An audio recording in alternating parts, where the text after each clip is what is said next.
All right, so going to be doing another comic review, and this one is from my good friend Chris. Thank you as always, brother. Today we're going to be talking about The Wake from Scott Snyder and Sean Murphy. This was from DC Vertigo.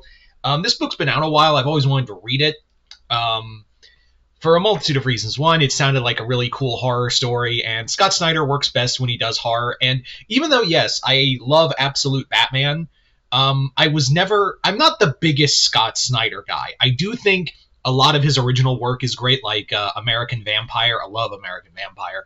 Um, there's a lot of his stuff from Dark Horse, like I've always wanted to read his comic, The Ghoul, and stuff like that. And of course, Witches was great.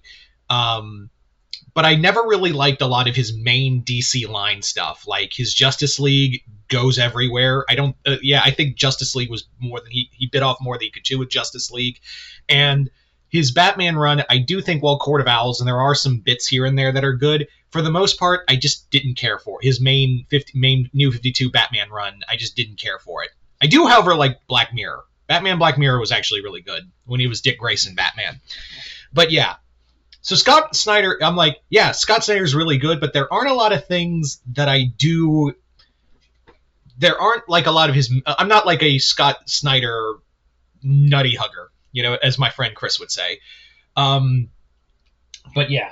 So what did I think of this? So for those who don't know, The Wake is kind of a comic that is separated into two parts. The first part is basically set in a underwater lab facility, and the other part is set in the far future. Let me explain.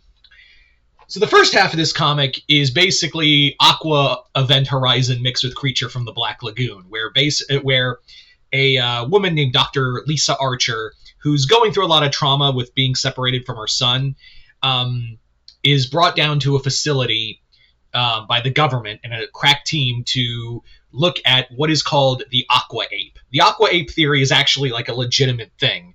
Legitimate in the sense that it's pseudoscience, and I effing hate pseudoscience, where essentially the thought of it is that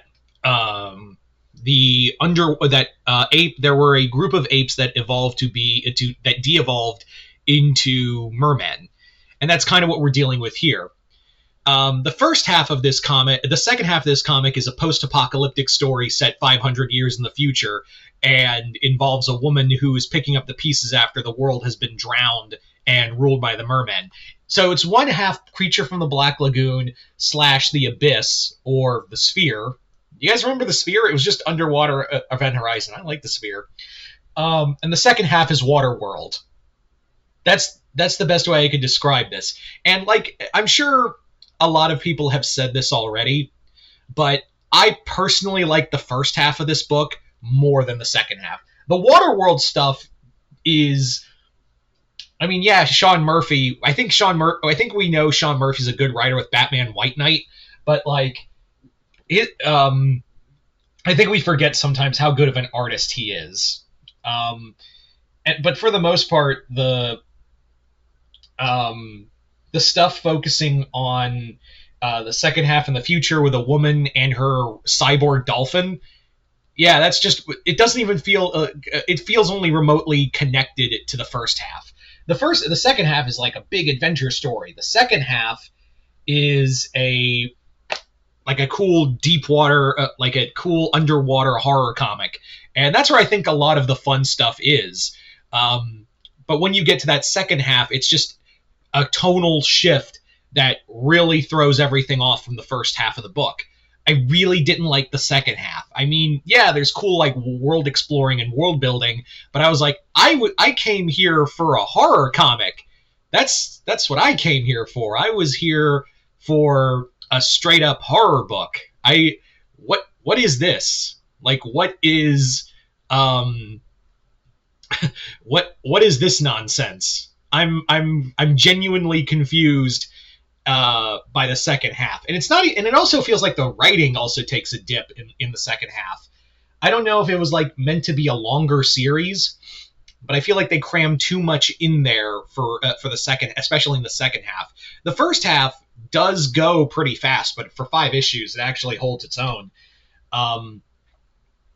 and it does give you this sense of dread, of overarching dread, and it's a cool monsters comic. And it's, again, I know I'm harping on the second half of this book so much, but like the second half of this comic really feels disjointed. I mean, yeah, it's obviously it's obviously a sequel to what happens to in the first half, but like it doesn't even feel like it's connected there, because they don't bring it up till like the second half, like to the last two issues of this 10-part book. That's my problem with it, is that it feel like it forgets it's a sequel to the first half of the Wake, and then we move on to something else. I feel like, again, if we just took all not Waterworld stuff out, this could have been a cool, and that's the thing. Scott Snyder and Sean Murphy are both known to be really great horror writers, and you see the A game in that first half. It's like, well, we got so many issues. Like, I feel like either Murphy or I feel like Murphy. This was a Murphy thing where Snyder was like, I want to do a cool like horror comic that's like the Sphere or the Abyss or Creature from the Black Lagoon. I want to do a comic like that. And then Murphy went, and I have an idea for a totally not parody of Waterworld. Reese's Pieces moment. Reese's Pieces moment. I'm convinced that's how it happened. You can't tell me otherwise. So I can only recommend half this book. Chris always tells me to be honest in these comic reviews, so that's what I plan to do, is just be honest in these books. So yeah.